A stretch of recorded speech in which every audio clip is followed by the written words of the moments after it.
So what is racism? Well, according to the People's Institute and several other best practice organizations doing work in diversity, equity, and inclusion today, the general definition for racism is prejudice plus power. Prejudice is that bias, those beliefs that you have based on a person's culture or country of origin or race, skin color. When you combine those beliefs, those bias, those prejudice with the power to do something about it, to in some way, shape, or form inhibit the pursuit of life, liberty, and the pursuit of happiness of a Black, Indigenous, or person of color, those two things come together to make racism. So if we have this bias and this prejudice, plus the ability to do something about it, what does that look like if we're talking about racism in the world?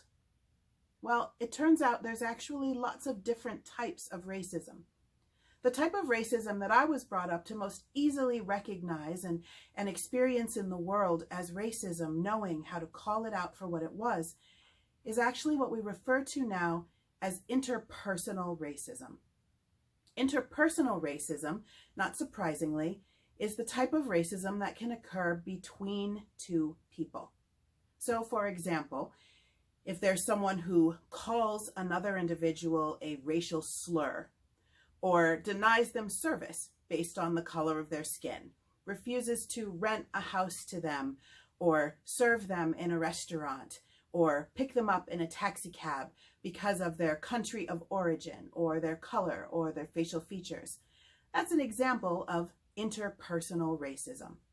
The bias, the prejudice towards another human that you're visiting out because of having the power to do so. But what about on a larger level? Are there other ways that racism can play out in our country? Certainly. Another type of racism that's very important to understand is institutional racism. Institutional racism is also about making assumptions about an individual based on their skin color, their country of origin, their culture, or their color. It's also about having that power to put policies and procedures in place to visit out a different fate, a different level of opportunity for those individuals. So, for example, when schools will allow white students in, but refused to allow Black students or Indigenous students or students of color to register, or perhaps made those students sit in the back of the classroom, made them sit out in the hallway, only allowed them to pursue certain majors or certain tracks of coursework. Those are examples, of course, of institutional racism.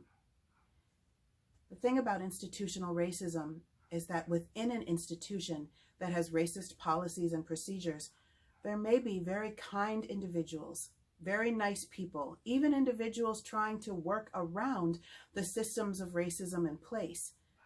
But those institutions, once they have those policies and procedures that discriminate based on skin color or country of origin or culture, those institutions are indeed guilty of the sin of racism and bringing racism into our world.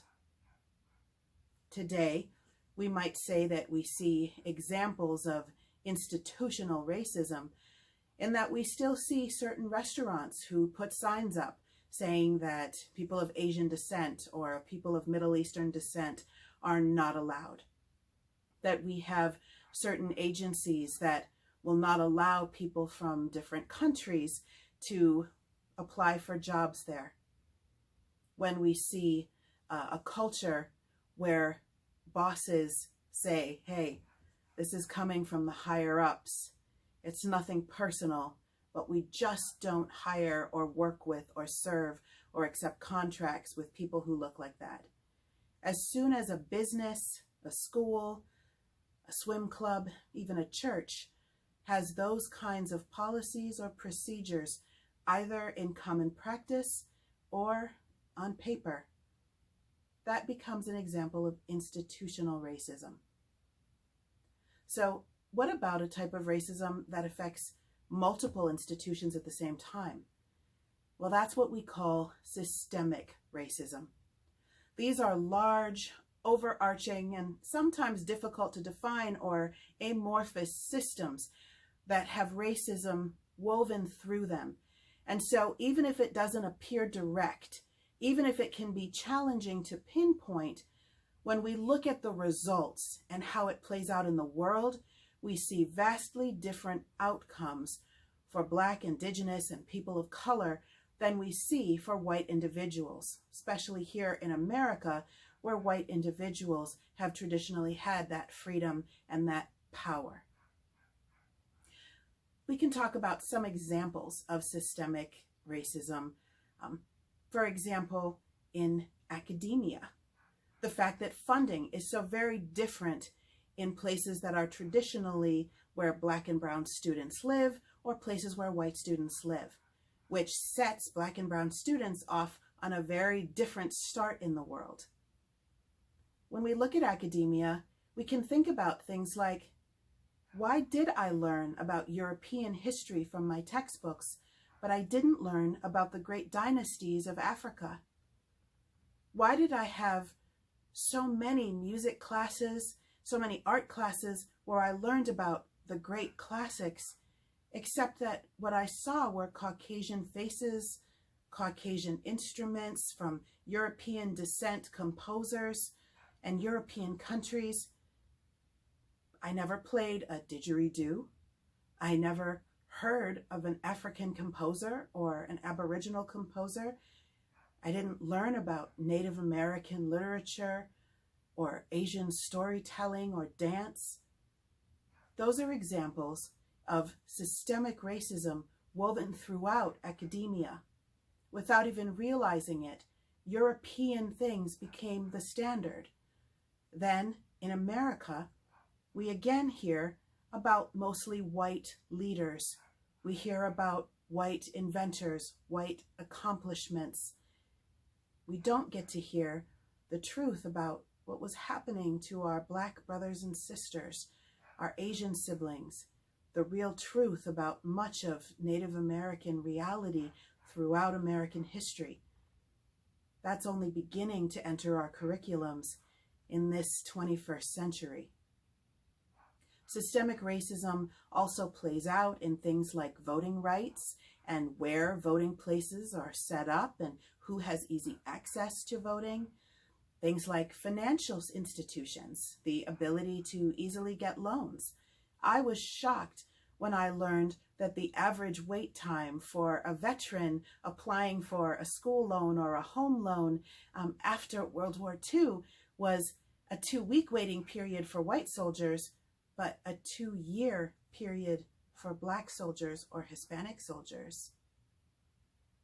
When I discovered processes like redlining, where the government sanctioned that certain places could be marked off where houses in growing and financially increasingly affluent areas could only be sold to white people, and that it was absolutely legal, according to our government, not to sell houses in those areas to Black and brown people.